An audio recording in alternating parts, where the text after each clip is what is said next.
Hello, everyone. Good morning, good afternoon, good evening. I am Michael Lieberman. I am the Food and Beverage Practice Leader at FOA and Son Insurance Brokers. And thank you so much for joining us here for episode 7 of Food for Thought. Today, we are talking about FDA Traceability Rule. We are going to dive deep into seafood. And to help with this, I have a dear friend of mine, Dana Bartholomew from Legit Fish. Dana, thank you so much for joining. Thanks, Michael. How are you? Good afternoon. Great to see you. I'm doing well, my friend. It's great to have you on. Thanks for having me. I appreciate it. So Dana is going to help us kind of dive into, we're not going to get into too much of the regulatory language related to the proposed FDA traceability rule, but we are going to have a conversation. Dana is also going to do us the privilege of helping us understand some of the technology that Legit Fish is offering seafood companies to help them with these, with becoming compliant in this area. So I want to just go through a couple of housekeeping notes before we get into this. If you're not familiar with our Food for Thought setup here, Dana and I, we had a pre-recorded discussion last week on this topic. We are going to get to that pre-recorded discussion here shortly. But I would ask everyone to stay tuned because afterwards, Dana and I, we are going to come back on live. We're going to do a live Q&A session. The Q&A session is going to be moderated by Patty Devine. If anyone has questions, I would ask you to type your questions into the Q&A tool within Zoom. We are also streaming this live on Facebook Live, and we're going to be monitoring Facebook Live as well for questions. Patty, thank you so much for joining us. And I know you have a few other housekeeping notes for us. Pleasure to be here, Michael. Yes, I just wanted to let everybody know we are streaming this live on Facebook and I am really lonely. So come on over and join me on Facebook and make sure to like the Facebook page for FOA and Son. I know you all know Michael really well and probably are Facebook friends with him, but he does work for FOA and Son, and this is being produced by them. So follow that page, you'll get the notifications when the next episode is airing live. So thanks, everybody. Thanks, Patty. That's right, I'm a proud FOA and Son employee. So please, yes, join us over on Facebook, like the FOA and Son page, and you'll get all the notifications on future Food for Thought episodes. So for now, we are going to get into the pre-recorded discussion with Dana. Again, stay tuned for the live Q&A. And another reason to stay tuned is that we have a special gift for one of our viewers. We're going to select at random. Dana actually surprised me with the wonderful gift. You'll see more about that gift during our presentation. But we are going to surprise one of our viewers with a gift as well. So for now, I would just ask everyone to sit back, relax, and enjoy episode 7 of Food for Thought. In 2011, FDA's Food Safety Modernization Act, also known as FSMA, was passed into law. Since then, different portions of that law have been rolled out. Currently, the food industry is tackling FDA's proposed traceability rule. What can companies do now to become compliant? And how can technology be leveraged to help with compliance while delivering value to their customers? My name is Michael Lieberman. I am the Food and Beverage Practice Leader at FOA and Son Insurance Brokers, and this is Food for Thought.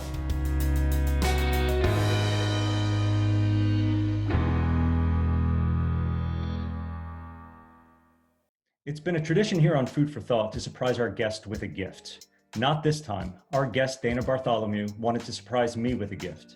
I was pleasantly surprised to receive a wonderful package of wild Alaskan sockeye salmon from ButcherBox.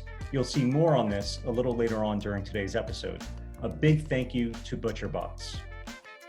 I would like to introduce my guest here on Food for Thought, someone who is no stranger to the seafood community. Dana Bartholomew is a seasoned sales executive with over 20 years of managing high-performing teams in the seafood industry. His heart and results approach creates teams with respect for each other that focuses on achieving company goals. He has led teams for Bristol Seafood, Ipswich Shellfish Group, Slade Gorton, and other early stage and startup companies. He has managed sales and customer service organizations from 20 million to 150 million in sales, with headcounts ranging from 2 to 30. His focus has been in both food service and retail, with product line including value-added, land-based and open ocean aquaculture, and wild harvest species. Dana is an alumni of the National Fisheries Institute Future Leaders Program, class of 2000. He has also served as co-chair of the NFI Exporters Committee. Dana, it is such a pleasure to have you as a guest on Food for Thought. Thank you so much for joining us. Dana, we are hearing a lot of noise right now about the FDA traceability rule. And I know you and I today, we're probably going to spend most of our time talking about seafood traceability. In the seafood industry, we're kind of referring to this as the seafood traceability rule. But this rule is really under the umbrella of FSMA, right? The Food Safety Modernization Act. Right. And this traceability rule is something that pertains to more than just seafood. So I think there's value to non-seafood companies if they're listening to our discussion today. I think there's some value for them to listen to this. But we are going to focus in on fish and seafood. So I guess for the purpose of framing our discussion, could you tell the audience, kind of give an overview of what is this traceability rule and what are some of the issues that companies are facing in order to comply with this new regulation? Sure. Yeah. So why don't we start with sort of what problems are we trying to solve, right? And I'll start right now with seafood, but you're absolutely right. You know, the regulation that is proposed is really for all food products. It's cheese. It's nuts. It's all kinds of other products that they're looking to solve the food safety issues. But in terms of seafood, you know, it's fraud. It's illegal fishing. It's transshipment of products from country to country without verification of origins. There's historically we've seen, and sadly we get the press that we get because sometimes there are those folks that are unsavory characters that media loves to shine a light on, right? So, with this FDA proposed rule, it's requiring that farmers and vessels and anybody participating in the supply chain have to be able to trace and verify back to the source, right? So in previous days, previous language that was written FDA, it was a one up and one down in the supply chain. This is really driving the shift all the way back to authentication and verification of that seafood product. Got it. So this regulation or these measures, they are in place to help control illegal fishing, which is also referred to as IUU. It's illegal, unreported and underreported. Unreported and underreported. So IUU, fraud, adulteration. We're also hearing a lot about blockchain, right? So is blockchain the solution? Is blockchain part of the solution? What are your thoughts there? So I think the short answer is anybody participating in solving these problems is part of the solution, right? And so, we've been hearing, blockchain is going to be the silver bullet that cures all woes, right? Whether that be in diamonds or whether that be in fish. There was the National Fisheries Institute, who we're members of, and I know you guys are as well. They ran a blockchain study on both wild capture and farmed species to identify and try to really test the blockchain sort of solution to see how it would work, right? And really to understand it from a practical sense in both of those, both wild and farm capture. And what they identified is that there's some gaps, right? It's pretty good, right? It solves some of the problems, but there's some challenges. One is, it's a whole new language. It's new technology. Many cases, the participants in the seafood supply chain are not fully digitized. They don't have electronic connections to all of their data and their product. So that's a challenge. And the other thing is blockchain is really as good as the information that enters the beginning part of the chain, right? So think of this, right? You watched Ozark?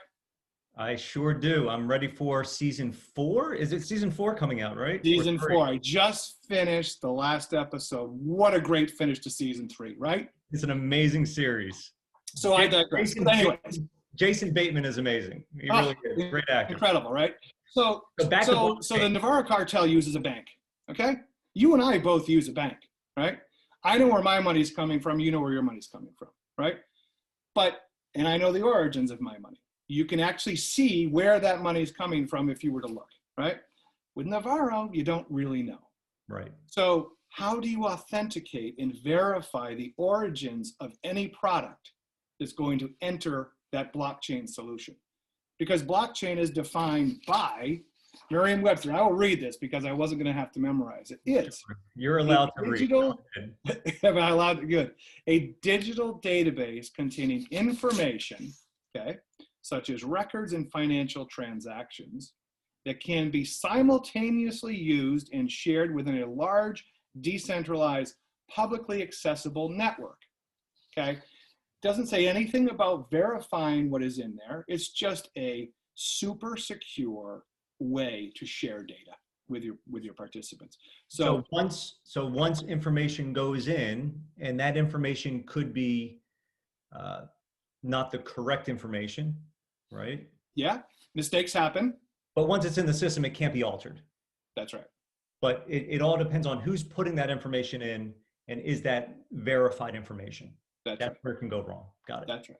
And we do know there are people who, I mean, in part of the NFI study was you can have a fat thumb, right? If you hit 2 zeros instead of 1 0, that's a mistake. And if I, as the second receiver of that data, confirm it, guess what? That's locked and loaded for all time, right? We also know there's unsavory characters who do things the wrong way, right? So if I am in cahoots with you and you're the second person in the node, guess what? That will travel through as well. So it is part of the solution, right? Because I know there are companies who have adopted blockchain and it makes sense, but it's got to be good data in, right, good data out. Well, let's talk a little bit about the claims that are being made on seafood packaging, mm-hmm. right? Yes, we are talking about regulatory compliance, but at the same time, consumers are demanding more transparency about the products that they are purchasing, the products that they are consuming, right? Right. So how does anyone within the supply chain, whether it be an importer or all the way down to the consumer who's buying that product at a store, how do they know that the claims being made on the packaging are legit? No pun intended for legit fish, but how do they know that those claims are legit?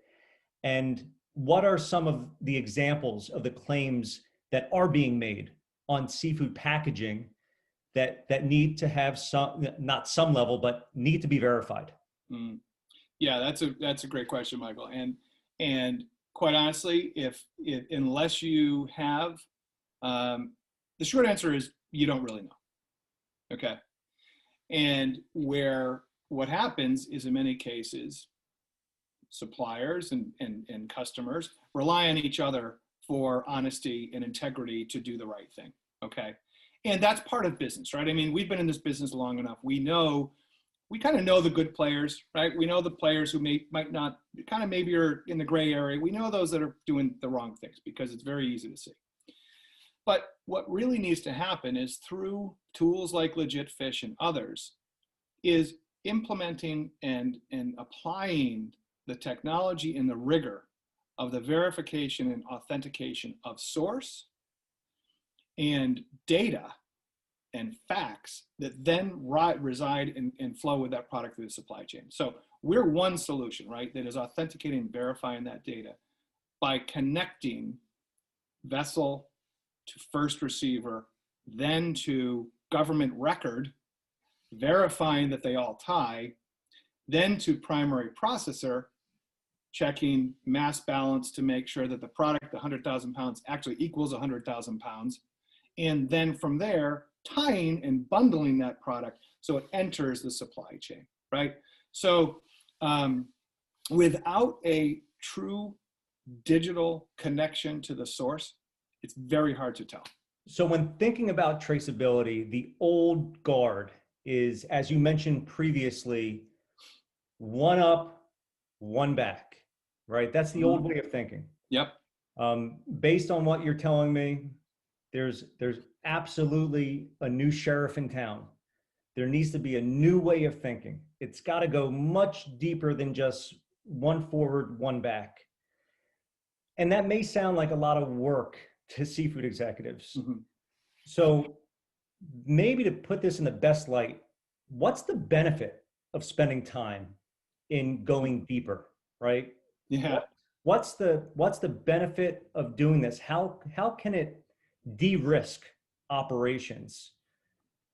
That's good. So let's talk about a scenario that was non-seafood. Okay, and let me sort of get back to some of what your questions about where's this coming from. But so the deputy director of the FDA is Frank Yanis, and Frank used to run quality and food safety at Walmart.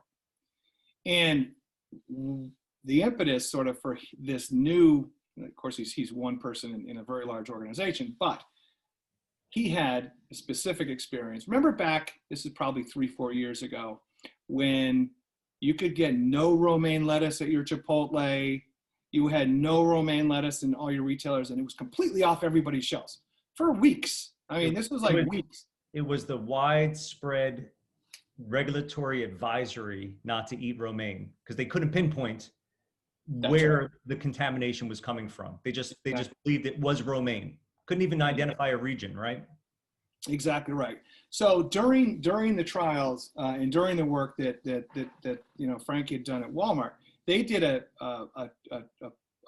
digital supply chain connection, and this came from the produce industry. So what the produce industry did was establish standards, and they created this digital sort of connection of their supply chains. So imagine this, right? If you were to do a recall the old way, is one up and one down. It took 2 weeks to identify that vector where that product came from. With a digital supply chain, electronically connected from beginning to end, they were able to do the recall in 2 seconds. Wow. 2 seconds. Wow. 2 weeks versus 2 seconds. So think of this, right? So now, if I am a supplier, Chilean farm salmon supplier, to retailers across the U.S., and there is a problem with listeria or salmonella or something, but they can't figure out where, guess what? All Chilean salmon comes off the shelves for as long as it takes, right? Out of an abundance of caution, right? Correct. Exactly. So with this very clear connection back to farm, pond, processing plant, vessel, etc., you will no longer be caught up in the world of, hey, I'm a salmon farmer, but I didn't do it. The other guys did. And guess what? I can continue to sell. The consumer can get their salmon products because other people can fill the gaps from that one vector, from that one supplier that caused the problem. Simplifies things greatly. No, that's a great point. And look, I have spent the past 20 years of my insurance career focused on the seafood industry. And yes, while there are some bad players out there, and there are bad players, bad characters in every industry, I know for a fact that industry is driving change all the time, regardless of what some so-called documentaries are saying. The industry has always taken, in my view, a leadership position on critical issues. But we are now in an era where we're seeing tremendous pressure from retailers, from consumers, especially in light of some of this bad press, not always accurate press, but it places a lot of pressure on retailers to deliver what consumers are asking for. So how does, I'm gonna give you an opportunity for Legit Fish to shine. How does Legit Fish address these concerns of retailers and consumers? Yeah. So you said a mouthful there, and you're right. The industry as a whole is working to solve problems, right? And there are technologies like Legit Fish who can help solve these problems, right? So specifically, with Legit Fish, we are a patented technology that is verifying and authenticating the origins of seafood, the provenance of seafood. And the key thing is it is tied to federal, government, state, local records. So it's the rigor and the verifying of the data that is being captured from water to plant to value added, then into the marketplace. That's the difference, right? That's the key thing, is that verification, authentication of data. That's the only reason why Legit Fish exists. We verify and authenticate records and help companies that are doing the right thing tell their story.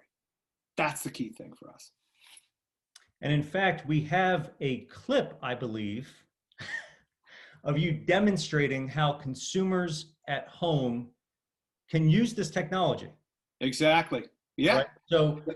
So we are going to cut to that clip soon, but I also want to take a moment and just say thank you, Dana. Thank you for kind of flipping the script. There is a tradition here on Food for Thought where I present our guest speaker with a gift, and you said absolutely not. No way. You wanted to present me with a gift, I'm very happy to say that I received a wonderful delivery from Butcher Box, some wild salmon that actually has the Legit Fish technology connected to it. And I have a clip of that also. So we're going to cut to that clip. Thank you to Butcher Box. I'll show you the finished product as well, my chef skills. And then we'll also go to the clip of Dana demonstrating the technology. All right, Dana, you told me that you were going to surprise me with a gift rather than me surprising you with a gift. And I was pleasantly surprised to get home from a little jog, and I found this box from Butcher Box. So let's see what's inside.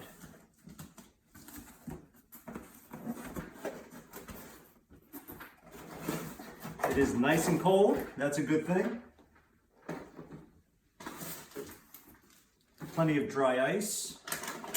And look at this. We have some beautiful wild caught Alaskan sockeye salmon. I have enough in this box to last me for a year. So thank you very much, my friend. And I also see that on the back of this package, there's the Legit Fish scan code. And I know you're going to tell the audience a little bit more about that. So Dana, thank you very much. Can't wait to try this wonderful product. All right, Michael, let me show you how the Legit Fish technology works with real product, with a real customer by the name of Butcher Box. So Butcher Box is the first retail customer that adopted our technology a few years ago. And they're currently using our system on both wild sockeye salmon and scallops. And what I'm going to do is show you how our system works. Follow me.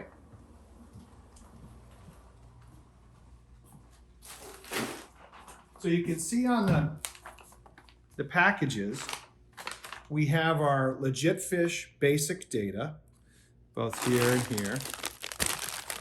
Okay. And it shows the species, the stock area, the river system, in this case for the salmon, where it came from, the landing date of that product, the portion, and then also the lot trace data. So what I'm going to show you is how the QR code trace data works with a simple iPhone application. Okay, I don't know if you can see that, how it scans, and it pops up here. And this is the information that ties together all of the supply chain of where that product came from.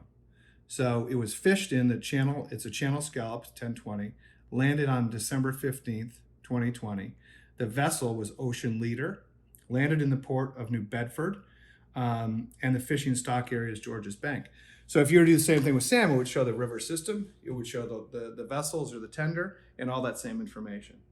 The other thing we have is other hyperlinks that bring you to the sustainability of the fishery or other content such as recipes and menus, those sorts of things that we can build. So that's how it works. enjoy your seafood. Thank you, ButcherBox. So yeah, so Dana, again, thank you so much for surprising me with that. It was absolutely delicious. I'm now a believer in ButcherBox. Tell us a little bit more about ButcherBox, if you will. Yeah, so first of all, I'm glad you love it. It's a wild sockeye salmon, and you did a nice job cooking it, by the way. I'll be down to. And you know what I found really helpful? I mean, I like to kind of throw together my own recipes. I find preparing seafood is actually very simple. It's not very complex as some people make it out to be. It's very simple.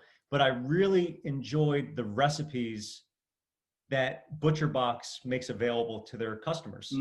There was a number of recipes I could look up and just go to make a wonderful meal. So that was really great. Yeah. They're a terrific company to work with. They're actually our first adopter of the Legit Fish technology on the retail side of the business, and they're one of the top marketers of direct-to-consumer meat, seafoods, really on the planet. Continue to grow like leaps and bounds, and they've fully embraced the authentication and verification tools that we've provided to them, and I think their consumers value it, certainly based on the trajectory of their sales. They value it. So they've been a terrific partner to work with, and glad you enjoy their food. Well, thank you so much for that surprise. And again, thanks to ButcherBox. So Dana, I'll put you on the spot for a closing statement. A number of the companies who are watching this today, they may be at totally different stages within their traceability journey. What advice would you lead them with? What are some action items that they can do today, this week, this month, when it comes to complying with the traceability rule and delivering this value, right? Delivering this value to their consumers and to their customers. Get engaged, right? It's not your supplier's responsibility. Everybody in the supply chain has to take ownership of how they're handling the product. How are they bringing solutions to the customer? This is a wave, it's a tsunami of food verification, traceability, and digital connection of the supply chain nodes. It's happening, it's coming at us. So you gotta be ready, you gotta be engaged, you need to be fully vested in this, and it has to be a top-down structure, organization, cultural shift. I would, been in the business for over 30 years, and this is a major transformation of a old, archaic, many ways, paper systems that need to be now connected through this digital transformation. So that's what I would say: get engaged and learn. All right, well, Dana, look, I want to thank you from the bottom of my heart. I miss you, my friend. It's been too long since we've been able to sit down in person and enjoy a cocktail, enjoy a meal.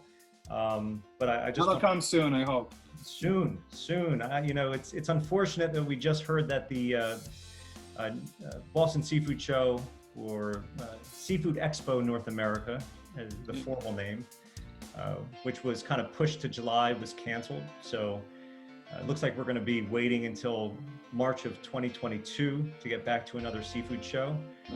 But who knows? There could be another seafood event later on this year that we'll see each other at. But thank you so much for your time and your just your knowledge in this area. And thanks for being a guest here on Food for Thought. Michael, thank you very much for having me again. I look forward to seeing you post this COVID haze that we're all in. Thank you. You got it, my friend. All right, Dana, take care. You too. Bye-bye. Bye. Thanks to all for joining us here on this episode of Food for Thought. A big thanks to Dana Bartholomew of Legit Fish. To learn more about Legit Fish and their technology, please visit their website at legitfishinc.com. I'd also like to extend my deepest of appreciation to ButcherBox for the wonderful wild Alaskan salmon that I received. To learn more about ButcherBox and their products, please visit them at butcherbox.com. To continue the conversation on supply chain disruptions and the new risks faced in the post-COVID world, please reach out to me by phone or email. I look forward to hearing from you. And finally, thank you to all of our FOA and Son valued clients for allowing us to serve your risk management and insurance needs. It's our honor to play a role in your food and beverage journey and your success. I'll see you next time on Food for Thought.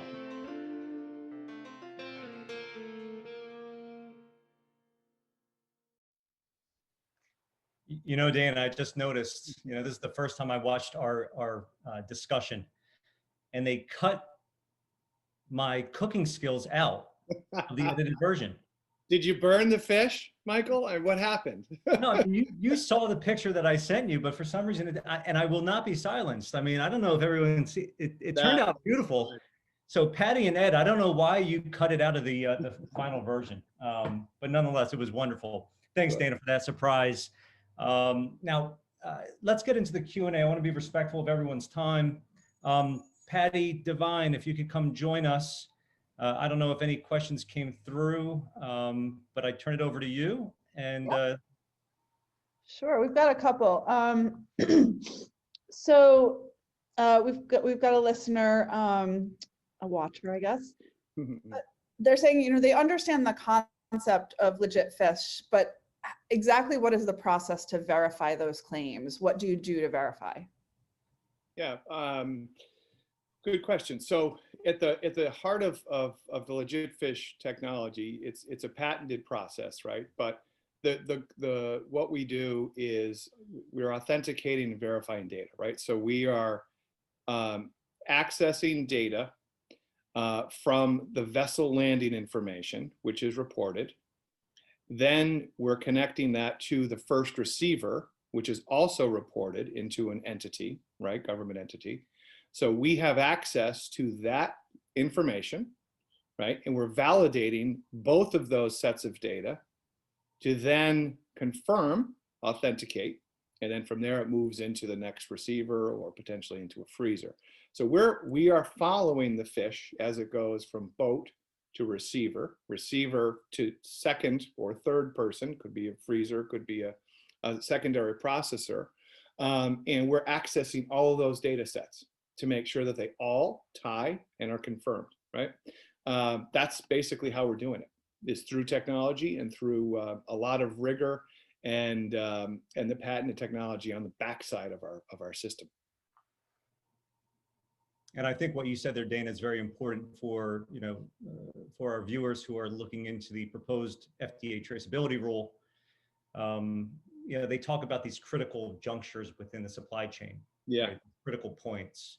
So you just brought light to that. Yeah, the key data elements, critical tracking events, those are all sort of things that are being watched, and through the global dialogue on seafood traceability, there are beginning to be a set of standards that the seafood industry, major players have endorsed and are leaning forward to get in place so that this digital connection can actually happen.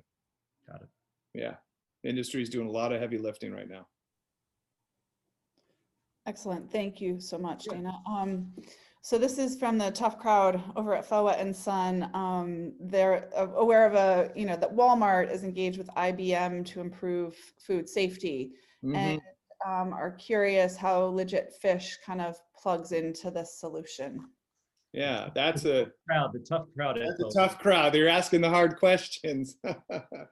So with like I think, well, in the previous part of this, we talked about sort of how blockchain is the pipe that is connecting digital information, right? That can't be changed once it's entered.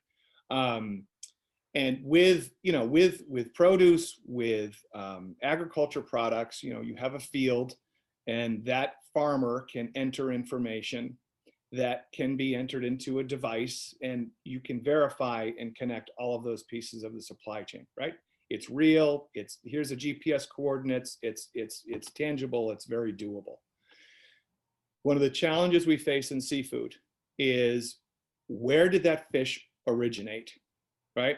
And because of regulation, because of the way that we are, because of the way the industry operates, we don't always know where that fish has come from, okay? So that's the reason why Legit Fish is needed. You have to figure out where the fish originated. Otherwise, you don't really know what you're entering into the blockchain solution.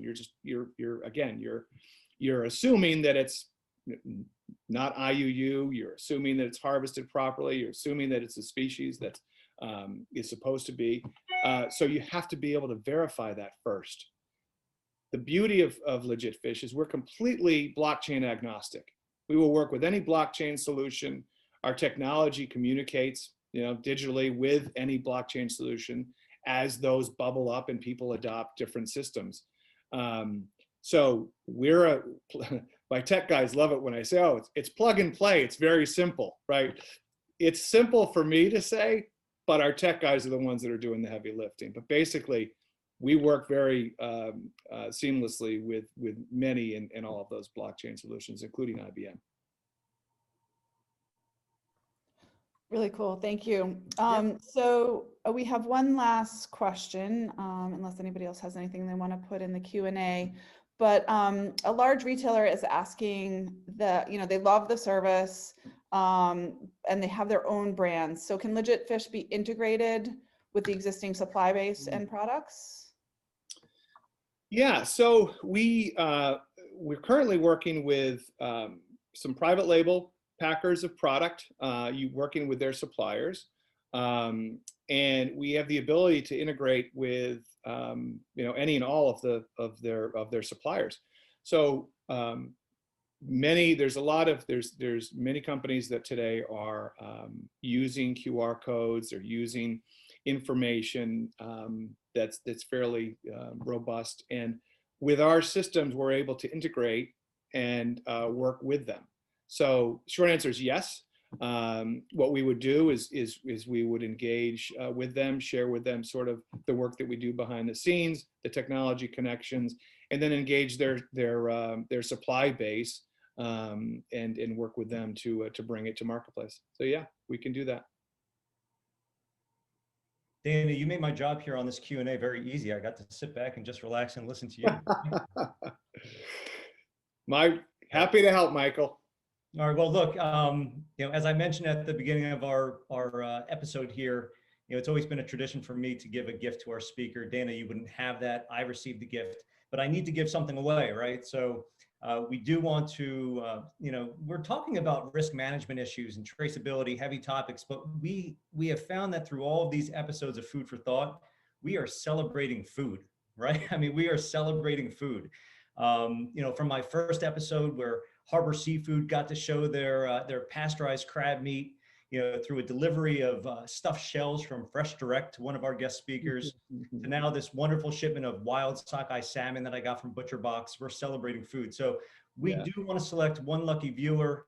That Patty, I think you shook that virtual bag of names, and we want to get a gift from Butcher Box out to one lucky person here. So Patty, I turn it over to you to close us out.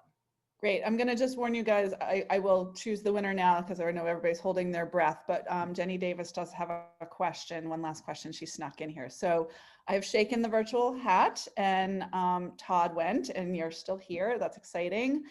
You are getting a gift from Butcher Box. All right, Todd. Congratulations, Todd. All right. Nice. Todd, we'll reach out to you for your contact details, shipping address. Congrats, Todd. You're going to love it. Congrats. And Todd, just hang on one more second so I can get Jenny's question. So she's asking, and sorry, Michael, she's not talking to you.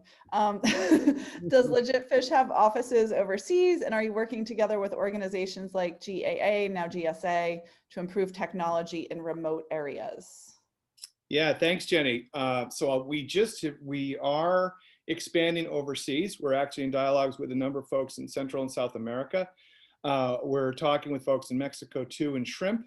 We have just connected our first aquaculture platform, working with the Global Aquaculture Alliance, now GSA, and others to bring this technology and connect their pieces of their supply chain as well. So yeah, we're expanding. We started here because we're based here, but we are getting a lot of interest from other players and are expanding internationally. So yeah, pretty excited. Thanks, Jenny. Awesome. Well, Dana, thank you so much. And thank you to everyone for viewing episode 7 of Food for Thought. Again, like us over on Facebook so you get notifications on future episodes. I'm always posting stuff on LinkedIn about our Food for Thought series here. And stay tuned for, just future details on our upcoming episode, which will take place later on next month. But for now, signing off, wishing everyone good health. Take care, everyone. Take care. Thank you.